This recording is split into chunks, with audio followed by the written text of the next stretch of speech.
Buenos días, buenas tardes, buenas noches. Bienvenidos a el episodio especiales de Aquí se habla libertad, que sale hoy domingo 28 de enero del 2024 a las 7 de la noche.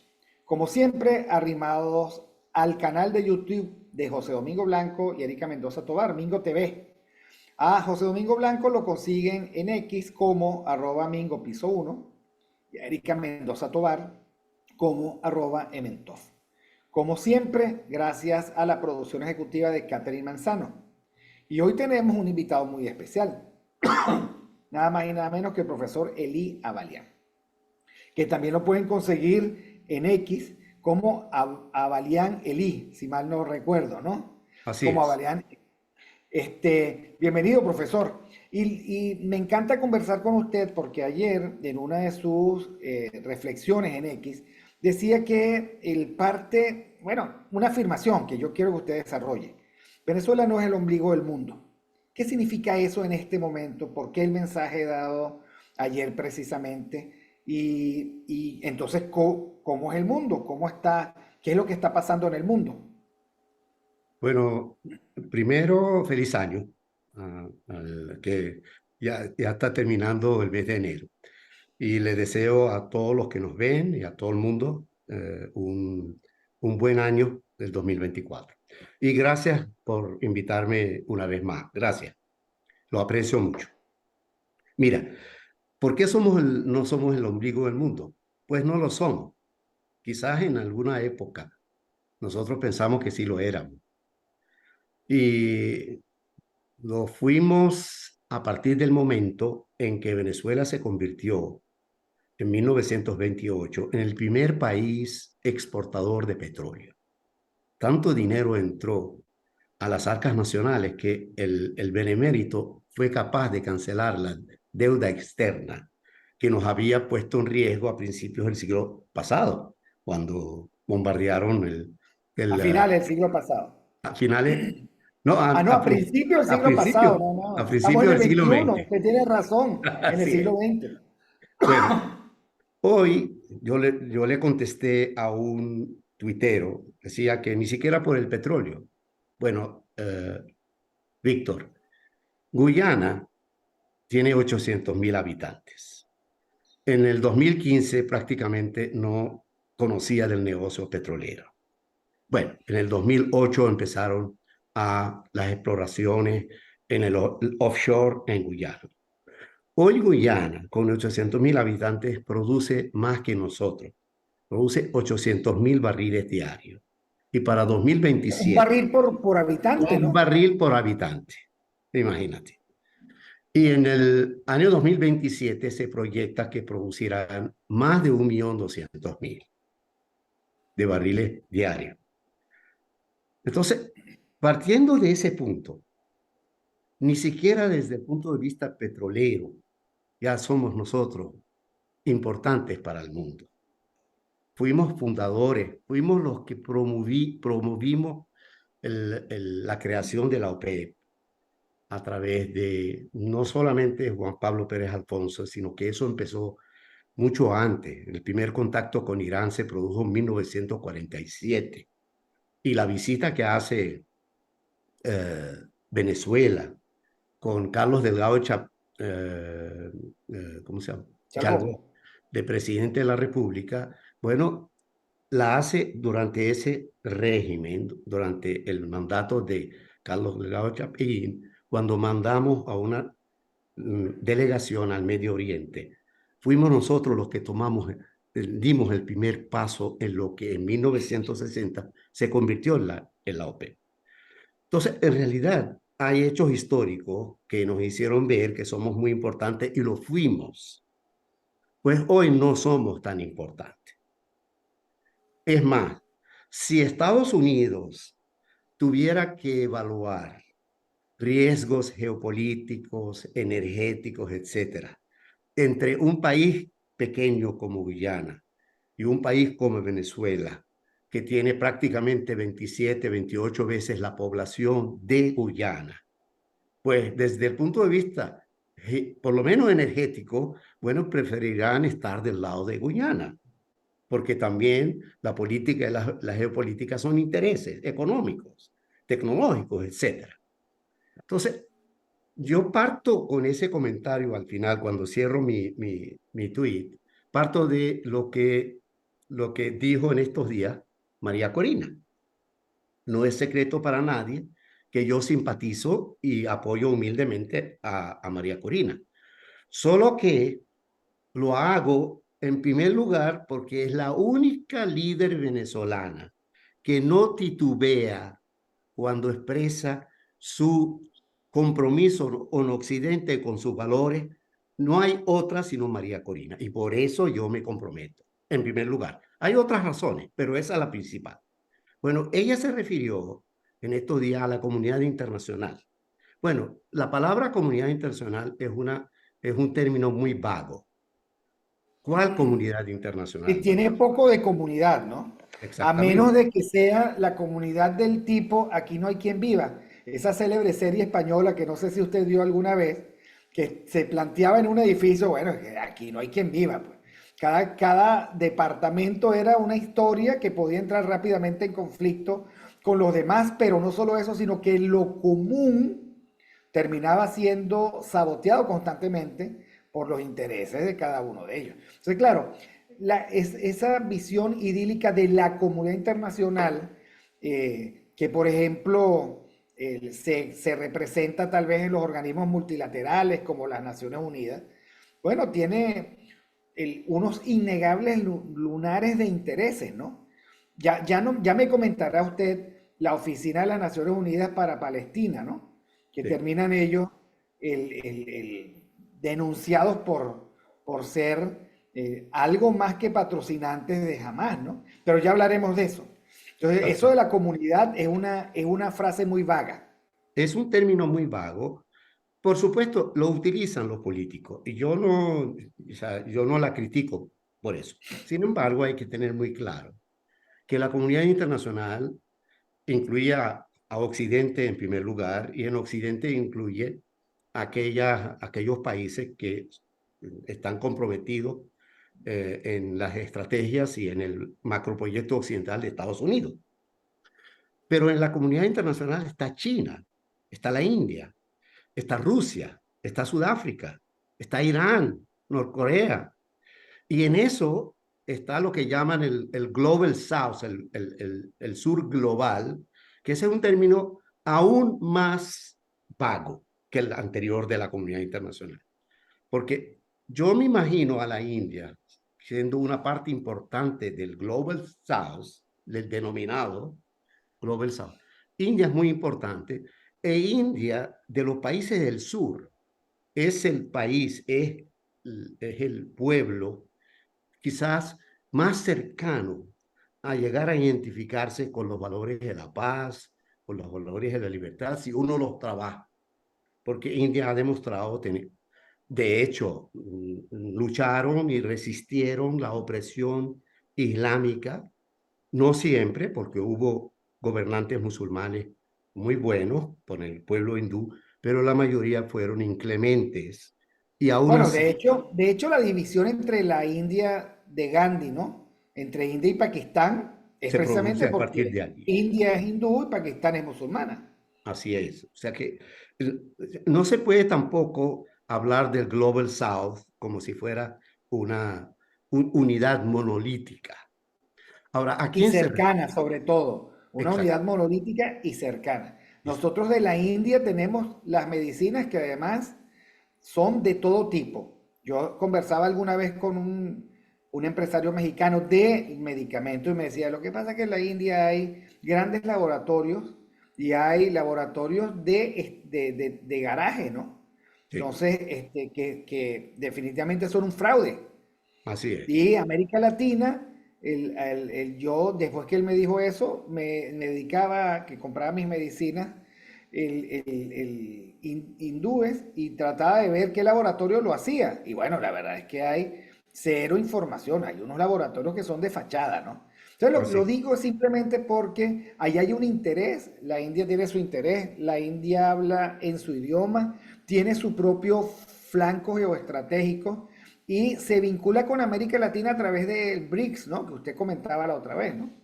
Bueno, en realidad la India, su presencia en el grupo BRICS, yo lo veo solamente desde el punto de vista económico. Y tampoco le veo futuro al BRICS. Mucha gente ha cifrado muchas esperanzas. Yo no le veo futuro. Yo veo a la India formando parte de una real comunidad internacional donde los valores de libertad, del derecho. Recuerda que el sistema, el régimen jurídico de la India lo hicieron los ingleses. O sea, prácticamente en la India. Hoy funciona ese código británico.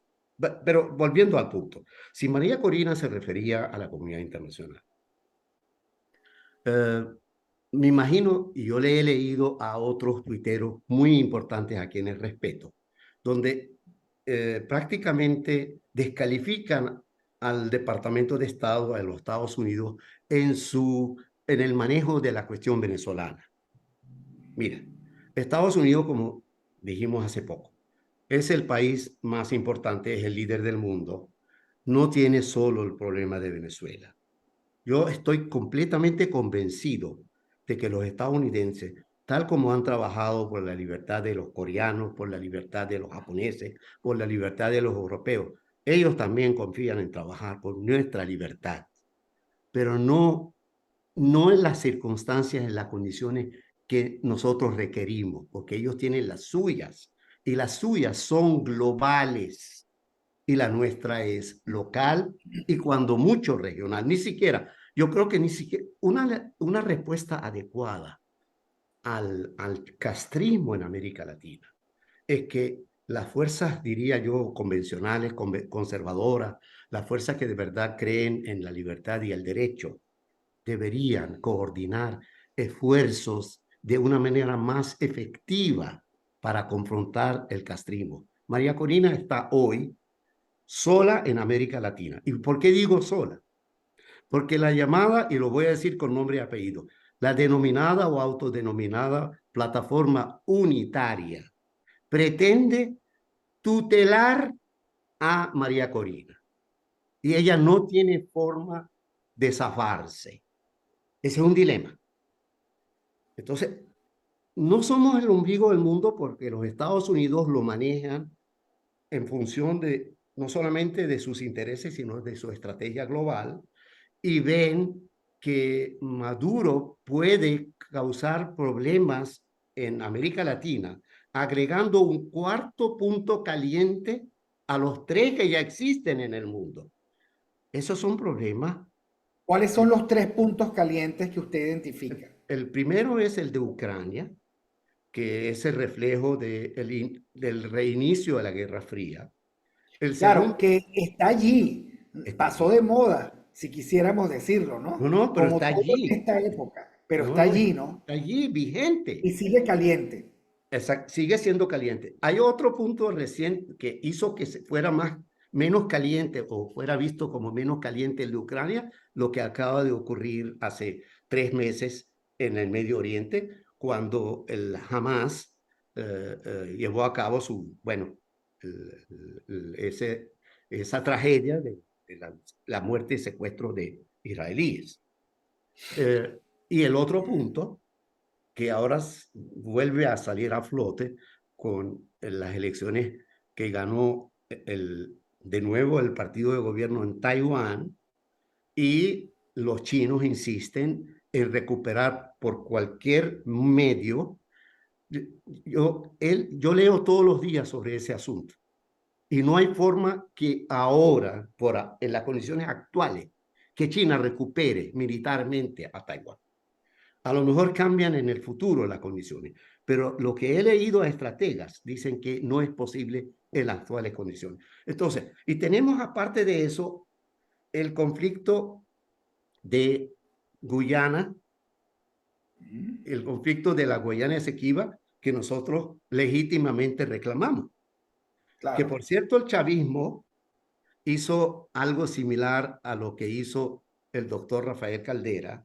El chavismo descuidó, no solamente descuidó, yo diría que hasta cierto punto traicionó esa causa. O sea que Jorge Olavarría yo lo recuerdo, yo era recién llegado a Venezuela. Jorge Olavarría, cuando bajó del avión en Caracas, viniendo de Londres, que había sido el embajador, cuando el doctor Caldera suspendió reclamo por 12 años, lo que fue en 1970. Ujú. Bueno, Jorge Olavarría estaba descargando una furia, indignado. Bueno, el primero fue Rafael Caldera y el segundo fue el chavismo. Ahora, Estados Unidos está viendo que en medio de las condiciones globales que no favorecen un cuarto punto caliente en el mundo, Maduro está chantajeando a Occidente y a la comunidad internacional. Si no me dejan en el poder, entonces, bueno, llamo a los rusos, llamo a los iraníes, llamo a los chinos que se involucren aquí y que Estados Unidos tenga un cuarto punto caliente, que ya con los tres no puede.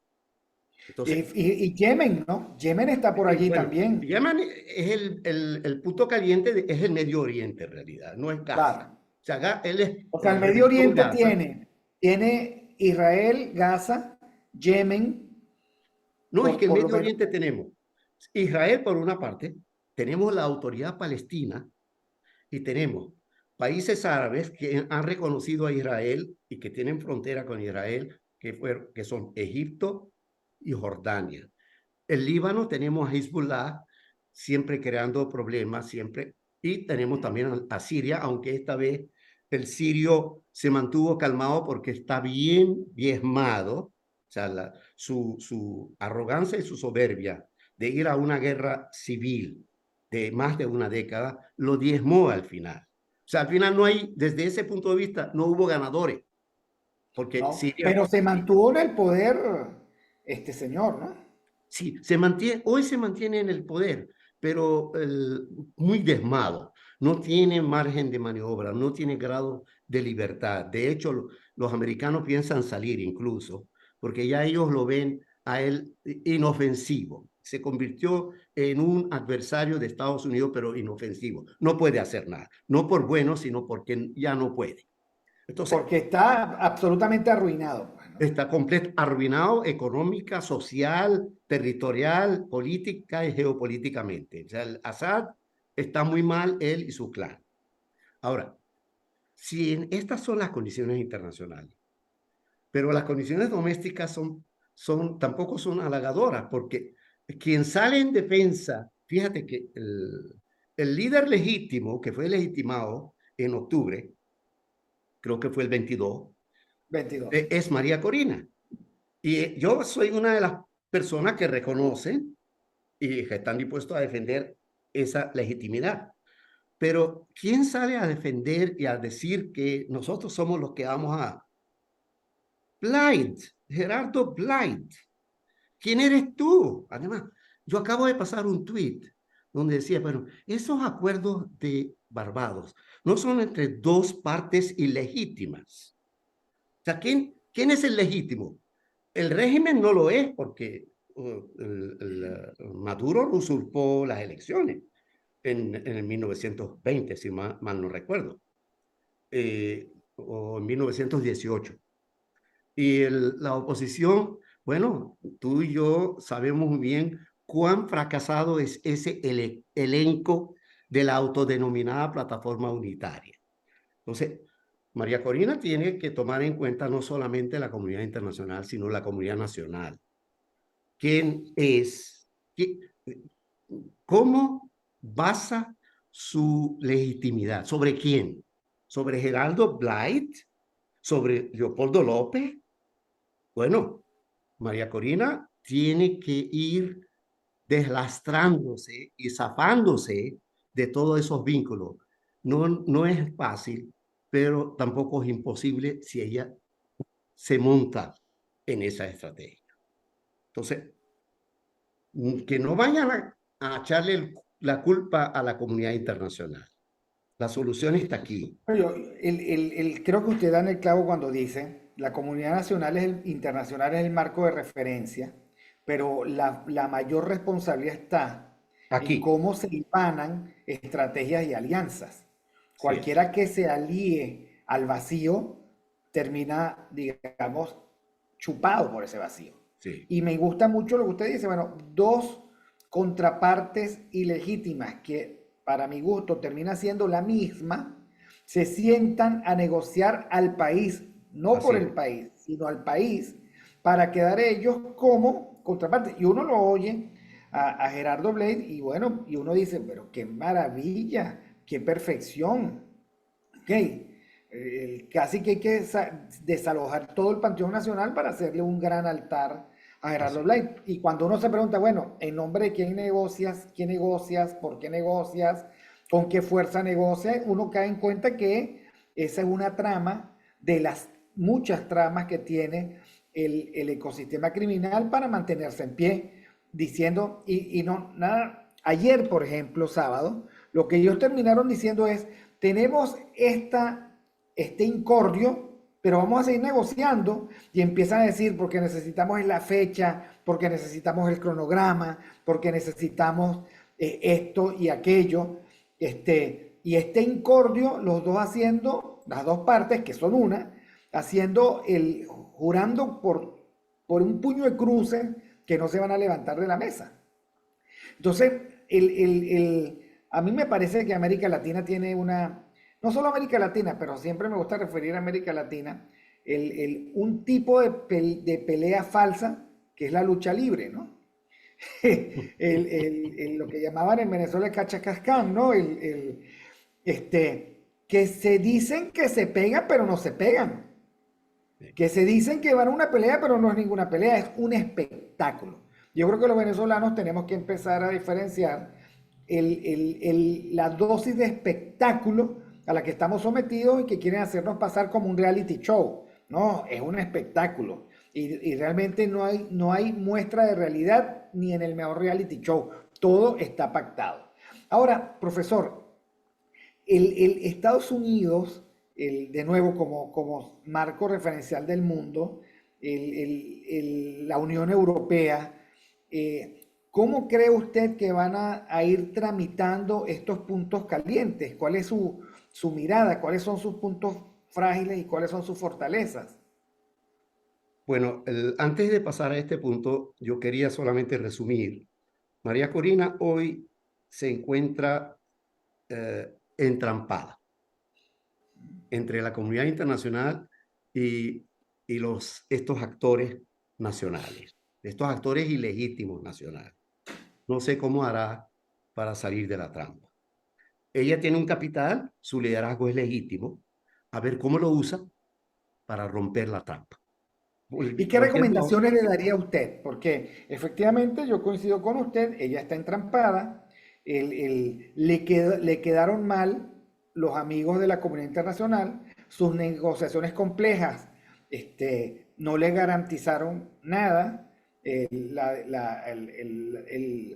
digamos, la sentencia de la sala del TSJ así lo demuestra, y yo creo que lo demás son pésames de ocasión, ¿no? O Así. sea, deploramos, somos solidarios, etcétera, etcétera. Pero una vez que el muerto lo meten en la tumba y le echan tierra y florecita y tú lloras y le cantas y no sé qué el responso, la fiesta sigue, ¿no? Entonces, Bueno, ¿qué recomendación le daría a usted? Porque ella no solo está entrampada, está encajada. O sea, la verdad es que con primero se decía, bueno, no le inhabilitan, la presión internacional, las negociaciones complejas, Gerardo Brey es un hombre serio, todo ese cuento, ¿no? sí. No van a ir contra la voluntad del país, pero la verdad es que el tribunal la inhabilita y empieza otra jugada que le recomienda a usted. Mira, yo lo primero que le recomiendo humildemente a María Corina es que resista, porque el día que ceda, perdemos mucho. ¿Por qué? Porque tardamos muchos años para legitimar a un líder y sacarlo, por lo menos, y legitimar a los demás que no sirvieron para nada. Ahora, eso es una conquista, el de que en Venezuela hayamos podido legitimar un líder de la oposición cuya primera característica es su compromiso con Occidente y sus valores. Eso es bastante. Lo primero que tienen que hacer es resistir. resistir. Y segundo, bueno, yo creo que rodearse de asesores que en verdad la sepan orientar por donde debe ir. Se puede salir del atolladero, pero es muy complejo. Su situación, yo no quisiera estar en sus zapatos. Ella Claro. está en una situación compleja y complicada, Bueno, pero y no solo en sus zapatos, sino dentro de ese carro, la verdad es que quienes la acompañan parecen sus captores, ¿no? sí, sí. Usted Aparentemente pone, hay usted tiene exactamente. razón cuando dice, wow, con esos asesores, como dicen en Venezuela, hasta saliste barata, ¿no? Con esos asesores. Pero al final, digamos, este, de nuevo, sobre la base de lo que usted dice, la culpa no es meteorológica, no es atmosférica, no es la comunidad ¿No? internacional. Hay muchas cosas que se han hecho aquí que se han planteado mal, ¿no? Ya, yo siempre recuerdo el drama de Shakespeare, ¿no? De Julio César, ¿no? Sí. Primero le dice a la mujer, no salgas, tengo un presentimiento. Él se queda, después vienen sus conjurados y lo obligan a salir. Va caminando hacia el Senado y le dice no sé cómo llamarlo, el mago, ¿cómo se llama? El profeta, vamos a decirlo, cuidado con los hijos de marzo, no vayas, sigue. Y bueno, lo que recibió fue el, el- el- Cuidado. el- una metralla de puñaladas que acabó con el tema, ¿no? Entonces, a veces el peor compañero de un líder es su sordera, ¿ok? Y su incapacidad para discernir lo bueno de lo malo, que creo que uno tiene que pedir todos los días a Dios, Señor, apréndeme a diferenciar lo bueno de lo malo y lo que yo puedo cambiar de lo que no puedo cambiar, ¿no? Pero Así. bueno, yo creo que esos son dos consejos muy válidos, Yo porque yo tengo, le escuché a una yo tengo amiga, otro consejo para, otra ah, recomendación para María Corina, es que ella tiene que trabajar duro alianzas latinoamericanas y caribeñas. Ella tiene que aproximarse, ver cuáles áreas de común interés puede establecer con otros actores latinoamericanos, porque eso les servirán o les servirían para consolidar su posición en América Latina y hacer que su voz tenga más eco en el resto de la comunidad y especialmente en Estados Unidos y Occidente. Y que ella no espere nada de China, ni de Rusia, ni de Irán. Esa no es la comunidad internacional. Bueno, el punto me preguntaste sobre hacia dónde o cómo resolvería Estados Unidos, Europa, la Unión Europea y el resto de la comunidad internacional, occidental, por supuesto. Mira, no tienen otra alternativa, no tienen otra. Aunque en Occidente hay voces y hay propuestas de que haya un retroceso. Vamos a echar unos pasos hacia atrás. Por ejemplo, yo he apoyado a Trump en primer lugar por su posición hacia Venezuela y por su posición contraria al castrismo, pero no todas sus propuestas me convencen. Aislar el aislacionismo de Estados Unidos no es la solución. ¿Por qué? Porque Estados Unidos se convirtió en o se fue convirtiendo en una especie de nueva Roma desde que se anexó, desde que compró Luisiana, esa provincia que iba desde Canadá hasta abajo, hasta el Golfo de México, se la compró a Francia.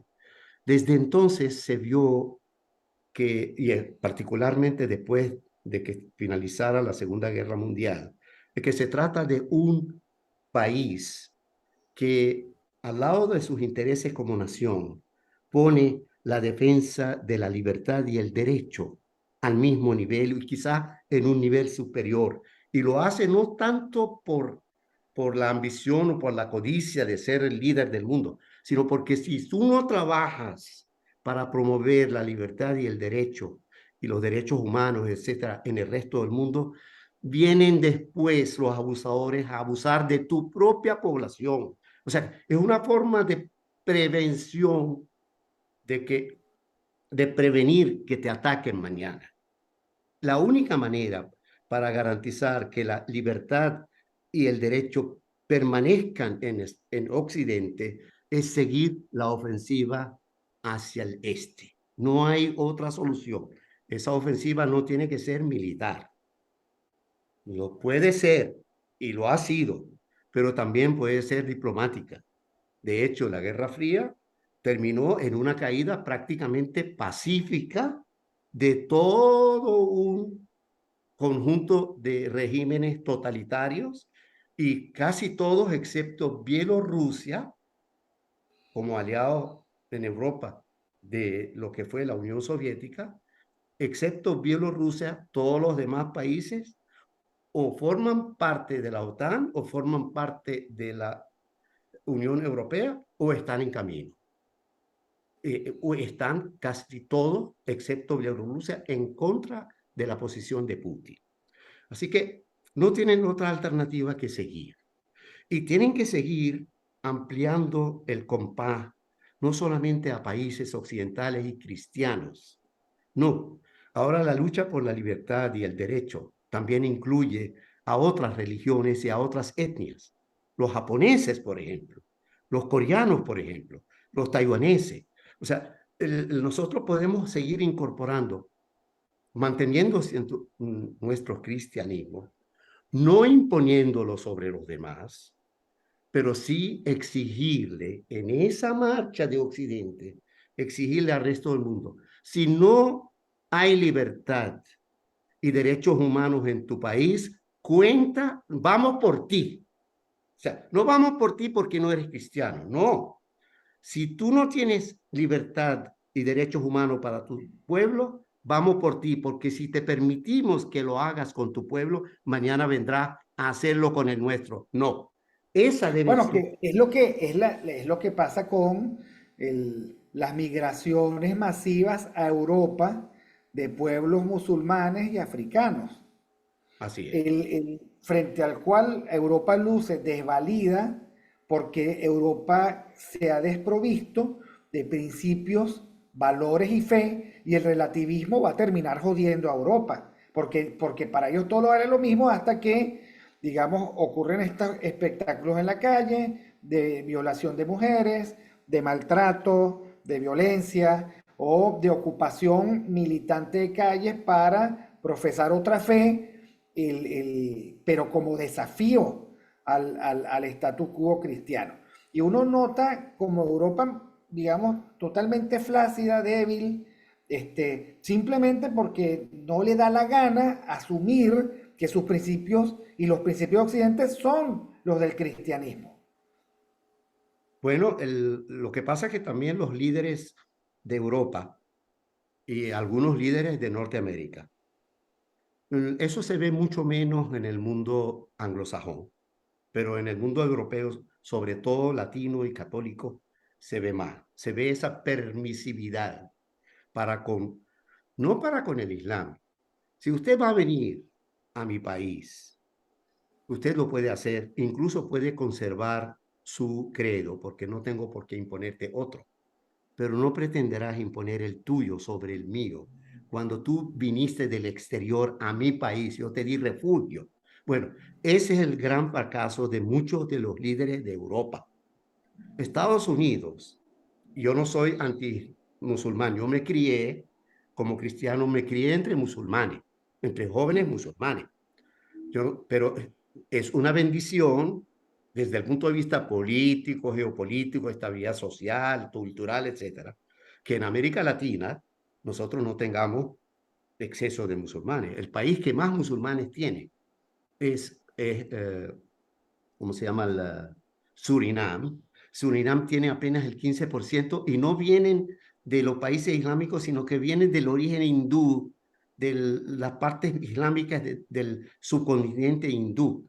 Y porque habían sido colonia entre, creo que entre Gran Bretaña, entre Holanda, y Holanda, fíjate, colonizó Indonesia, e Indonesia hoy es el país que más musulmanes tiene en el mundo. O sea que, fíjate, Holanda no quiso imponer el cristianismo sobre los indonesios, pero sí cuando van los musulmanes a Europa sí quieren imponer su fundamentalismo, ni siquiera propagar su religión, y eso es inaceptable. Occidente tiene que lidiar con planes mucho más inteligentes, mucho más concretos y mucho más realistas que pensar en el multiculturalismo. No, no, el multiculturalismo hay que verlo, pero de manera muy racional y de manera muy realista. No se puede ver solamente porque somos igualitos los seres humanos. No, no, no. Somos iguales los seres humanos, pero nuestros valores no tienden a ser iguales. Y cuando los valores míos son la causa principal o son el motivo principal de que yo haya llegado donde he llegado, no vas a venir tú a echarme para atrás cambiando lo más fundamental del ser de mis naciones, que son los valores.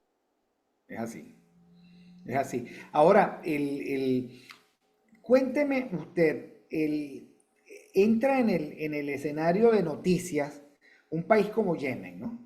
Sí. Que por lo visto tiene ganas y misiles para acabar con la ruta de barcos que pasan por sus costas. ¿Cuál es el origen de eso? ¿Quiénes están detrás? ¿Por qué Estados Unidos decidió junto con Inglaterra mitigar esa amenaza o bombardearlos hasta diezmarlos?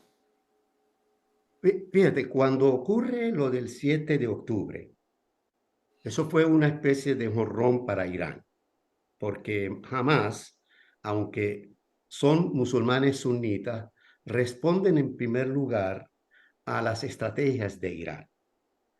E Irán, en los últimos 40 años, o desde que ocurrió la revolución islámica, desde 1979-80, ha venido tratando de ejercer hegemonía sobre países árabes que tienen mayorías o minorías chiitas. El chiismo y el sunismo es un binomio que, por cierto, estoy trabajando en una primera aproximación a Islam, espero sacarla este año, que nos permite entender cómo es que ese binomio es la causa de conflictos hoy, a pesar de que viene de mediados o de mediados principios del siglo VII. Bueno, Irán, desde 1980, fue confrontada por Saddam Hussein durante 8 años, pero Saddam Hussein luego, por un error garrafal, no sé si error u otra cosa, Estados Unidos decidió deponerlo. Y al deponerlo le abrió el camino a Irán para que llegara hasta el Mediterráneo. Hoy Irak, Siria y el Líbano y Gaza son 4 países títeres de Irán, pero también por razones de chiismo versus sunismo. En Yemen, en la parte norte de la montañosa, hay la mitad de la población es chiita, aunque sea de otro grupo, pero es chiita. Irán trabajó sobre esa base, esos 5 países, y los convirtió en sus títeres y los alimentó a los hutíes, los alimentó de tecnología militar al punto de poder lanzar misiles. Como un país montañoso que todavía está casi en la Edad Media va a ser capaz de... No, esos son los iraníes. Los Claro. iraníes los que los ayudan, los que le aportan las armas, le suministran las armas, le suministran armas avanzadas, y no solamente eso, están allí para lanzarlas. A lo mejor el que oprime el botón y el que mueve el fusil, el que mueve el misil es yemenita, pero el que le da la asesoría de cómo hacerlo debe ser un iraní. Bueno, él los mandó porque el seguir la guerra en Gaza le ha quitado mérito a lo que Irán consideró como su jorrón el 7 de octubre. Bueno, el, eh, ellos están tratando de, de frenar a Estados Unidos y de frenar la guerra en Gaza. La guerra en Gaza yo creo que debe terminar pronto. O sea, porque eso de destruir a Hamas militarmente, ese es un objetivo un poco un poco imaginario. No es fácil. Puede requerir años. El mundo, ni la región ni el mundo aguantan años de guerra. Israel menos. Por eso que hay problemas ahora para ver si lo quitan del cargo del primer ministro a Netanyahu. Porque es irreal. No es un hombre realista cuando dice voy a destruir Hamas. ¿Dónde Es estaba? raro que un primer ministro en estas circunstancias pierda popularidad cuando se supone que es podría ser el héroe de la película, ¿no? Bueno, el pueblo de Israel, bueno, los israelíes, por su nivel cultural, por su nivel histórico, por muchas razones, no se chupan el dedo. Vamos a hablar claro. Los judíos no se chupan el dedo. Yo respeto eso. Mira, ¿dónde estabas tú durante de los últimos 16 años? Netanyahu ha gobernado 15. ¿Dónde estabas tú? ¿O acaso tu servicio de inteligencia no te dijeron que jamás estaba construyendo kilómetros y kilómetros y kilómetros de túneles? Claro que lo sabías. Lo que pasa es que él tiene un plan de desplazar a la población de Palestina, de Gaza, y de castigarla, etcétera, porque él es fundamentalista y lo ha demostrado. En esta circunstancia, Netanyahu se quitó ese velo y es fundamentalista, y el resto de Israel no lo son. Yo diría que más de la mitad de la población de los judíos de Israel no lo son. Son gente realista que piden planes y estrategias realistas para ver cómo hacemos para resolver una cuestión que tiene desde 1947. No tiene 2 años. Entonces, él sí sabía.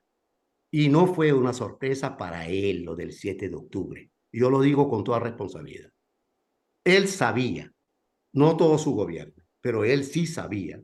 Y los servicios de inteligencia le advirtieron, pero el jefe de servicio de inteligencia de un país como Israel, que es un país democrático, no puede violar el juramento de solamente decir cosas secretas, solamente a lo que le manda la ley y lo que le manda su ética. Pero a él, ellos le advirtieron y lo dejó pasar. A mí me duele mucho pensar que él lo hizo a pesar de que estaba consciente de que podría haber 1.400 muertos y no sé cuántos secuestrados. O sea, ¿qué querías tú? ¿Acaso tú querías eso? Esas son las preguntas que los israelíes se hacen. Por eso que el 70% de la opinión pública hoy no lo favorece. Y Claro, no porque eso son, es sería un gran fracaso para un organismo de inteligencia de altísima factura, ¿no? De altísimo nivel, como el Mossad, ¿no? es uno de los Porque mejores del mundo. efectivamente, túneles y túneles y túneles, o sea, kilómetros de túneles es muy bien, eso desde los satélites se tiene que ver, o sea, Claro. el flujo de gasolina, etcétera, ¿no? Por más complicidad que haya de organismos internacionales que los hubo, se están demostrando en este momento, ¿no? Bueno, habiendo hecho ese compás, yo vuelvo al punto de los hutíes de Yemen. Bueno, Ah, Irán le dijo, como ellos siguen con la guerra, porque parar la guerra también tiene sus consecuencias estratégicas, eso no se puede negar claro. para Israel. No se puede parar así como...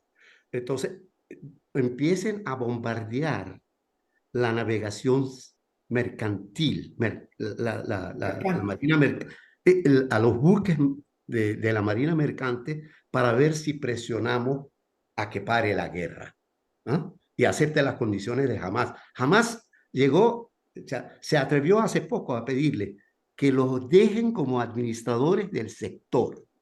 Imagínate lo absurdo que ellos No. han... Que, entonces, Me los parecen las útiles peticiones de Pablo Escobar al gobierno de Gaviria. así ¿Ok? es. Déjame ser legal, pues. Bueno, los Dame hutíes, mi cárcel y dame mis vigilantes, etcétera. bueno, el Biden hace unos días parece que en su propio despacho dijo, aparentemente con respecto a los hutíes, como que Trump tenía razón. Y Trump tenía razón cuando los declaró una organización terrorista. El 20 de octubre, el 20 de enero del 2021, el presidente Biden llegó, asumió el cargo.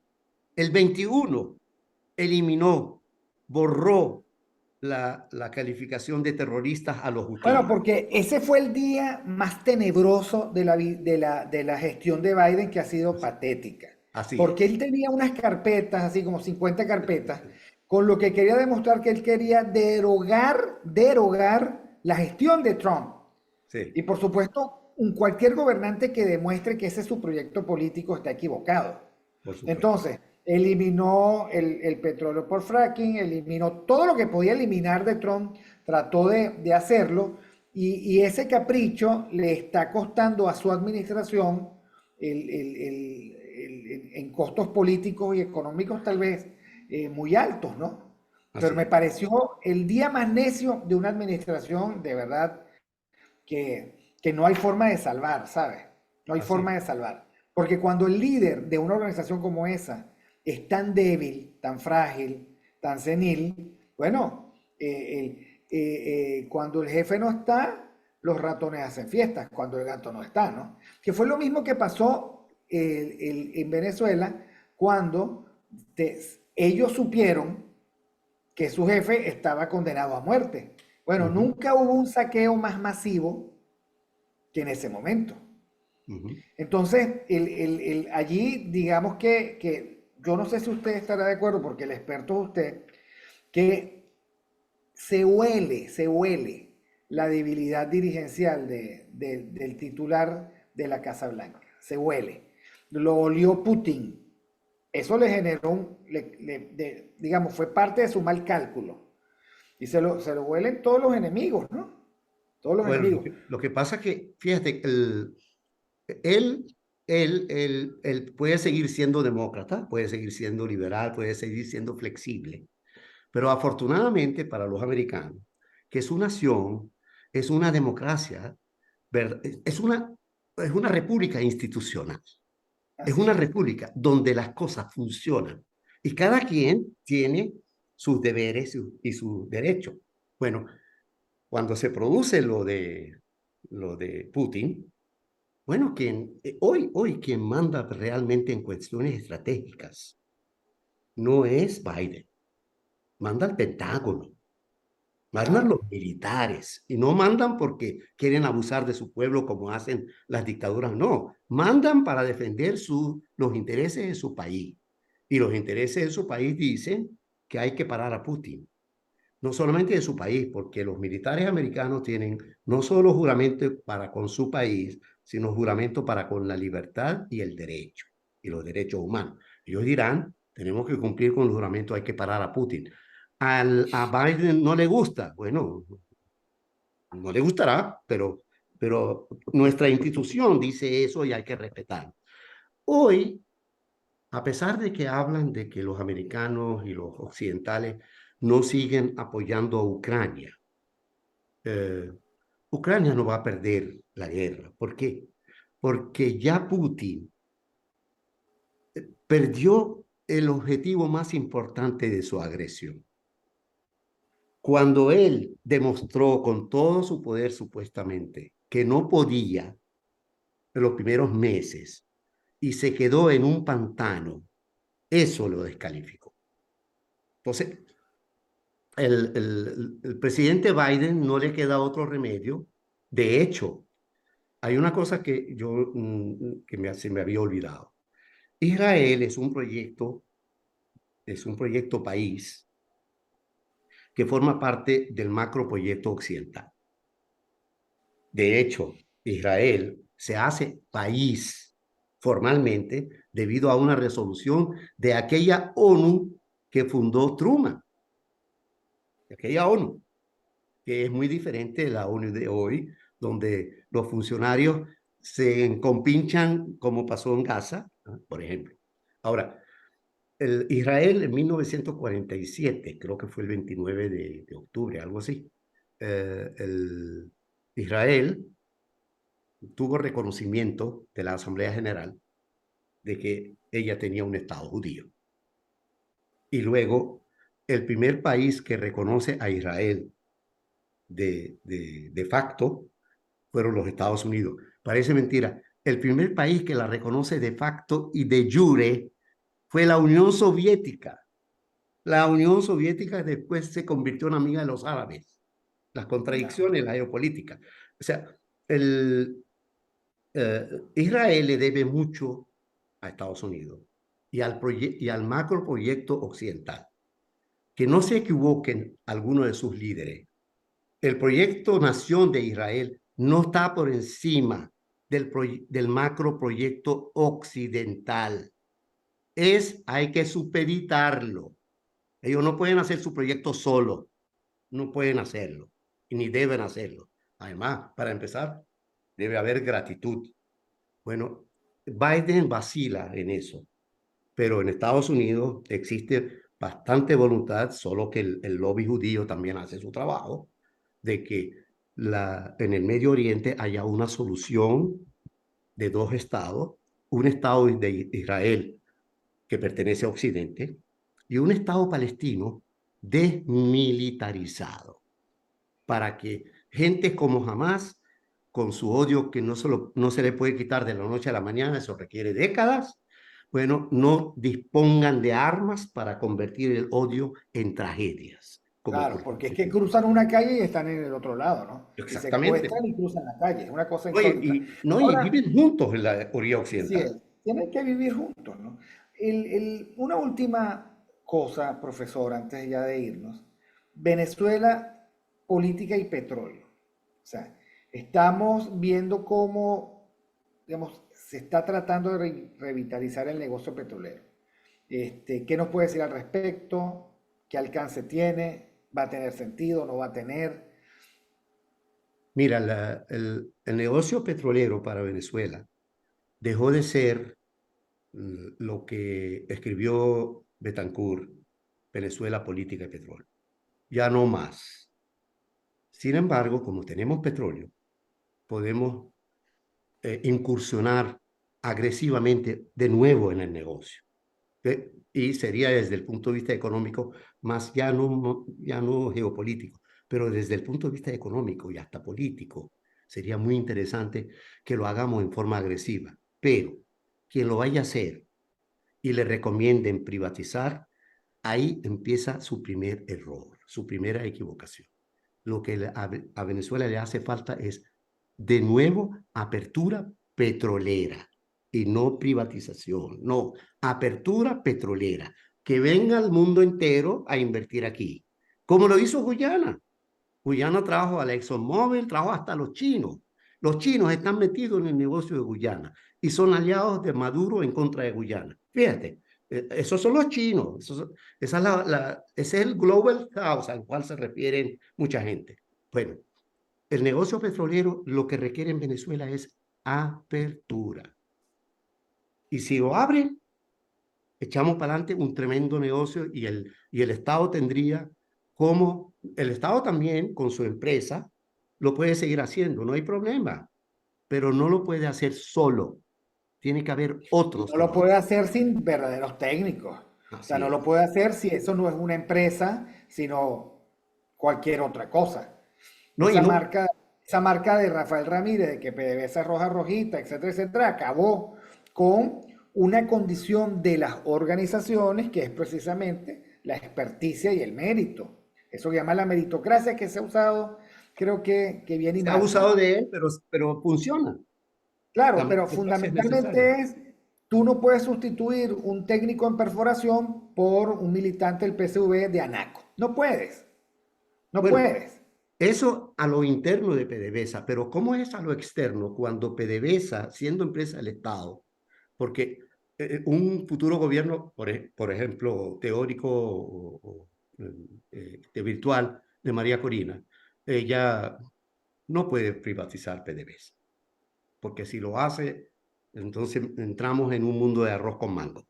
Lo que puede abrir es abrir el negocio petrolero al mundo. Y PDVSA sin ¿cómo te digo yo? Sin darnos cuenta, será monitoreada en su eficiencia por la presencia de otros actores petroleros que sí saben del negocio. Si PDVSA no está a la altura, no puede competir con ella. hay que traerle a PDVSA actores Claro, internacionales. lo que pasa, profesor, con ese modelo es que la confusión entre regulador y operador en un estado con venezolanos que manejan de forma tan burda y patética el poder, termina siendo el complicado para los otros. ¿Ok? Es algo así Sí, como, de nuevo, como ahorita, ¿no? Soy el dueño del CNE, soy el dueño del TSJ, soy el dueño de no sé qué. Entonces, y los venezolanos, usted lo sabe muy bien porque lo acaba de referir, por ejemplo, con Gaza, etcétera, no van a cambiar de un día para otro. La tragedia de los venezolanos es que su forma de hacer política es una forma patética, la ambucia de hacer política. sí, ¿Ok? sí, sí, pero Entonces, yo los he visto en los más jóvenes de los equipos de estos candidatos nuevos. No, no, su mirada al sector privado es una mirada de desprecio. Su mirada del poder es una mirada precisamente glotona. Entonces, claro, cuando eso pasa, uno dice, ¿sabes qué? Apertura petrolera total, vamos a tener un regulador razonable, pero no un regulador que además quiera competir. Pero bueno, como eso está tan lejano como usted y yo sabemos, sí. le quería preguntar también, ¿qué pasa? ¿Cuáles son los efectos para Venezuela de la pérdida de Citgo? Bueno, mira, yo creo que ya eso, primero, Chávez no lo manejó bien, lo manejó muy mal. ¿Por qué? Porque Pésimo. lo manejó en contra de los objetivos originales que buscaba PDVSA contener a Citgo afuera. Porque contener a Citgo afuera, nosotros podíamos colocar nuestro petróleo sin necesidad de ser chantajeados por determinados clientes, porque nuestros petróleos sabemos muy bien que no son de óptima calidad. Nosotros tenemos mucho petróleo pesado, mucho petróleo no dulce, y necesitamos refinerías especiales, y Citgo sirvió en parte para eso. Y eso ayudó. La internacionalización del negocio petrolero fue positiva para Venezuela. Yo pensaba diferente hace 20 años, 30 años. Hoy no. Fue positiva para el país. Eh, Ese aspecto de internacionalizar el petróleo para Venezuela, Chávez lo mató. Entonces, prácticamente, los objetivos que buscaba PDVSA desaparecieron cuando Chávez prácticamente mató a la CID. Y después de la desaparición de Chávez del escenario, y quedó prácticamente en el limbo. Y luego terminaron de rematarla los, los del elenco del fracaso. Porque no solamente el chavismo tiene. No, no, estos del elenco del fracaso llegaron a robarse Sí, sí, todo. O sea, lo que sí. hicieron con la Fundación Simón Acabaron, se Bolívar, diga remataron la lo que diga. empresa, Por prácticamente. ejemplo, alguien tiene que ser responsable de haber dejado sin sustento todo lo que antes se hacía para garantizarle a los niños las operaciones de trasplante de riñón, etcétera. Entonces, Exactamente. ese es un secreto bien guardado porque a nadie le conviene decir que la Fundación Simón Bolívar, en manos del elenco del fracaso, dejó de apalancar esas obras y se dedicó a financiar falsas ONG por medio de las cuales llegaba el dinero a los partidos. Eso es parte del escándalo que hay que reconocer, que hay que reconocer. Por eso le digo, donde se mete la política, imagínese usted, donde Sí. se mete la política, entonces está esta trama donde los malos parecen buenos y los buenos parecen malos. Y eso hay que limpiarlo, por eso hay que agarrar una escoba y barrerlos a todos.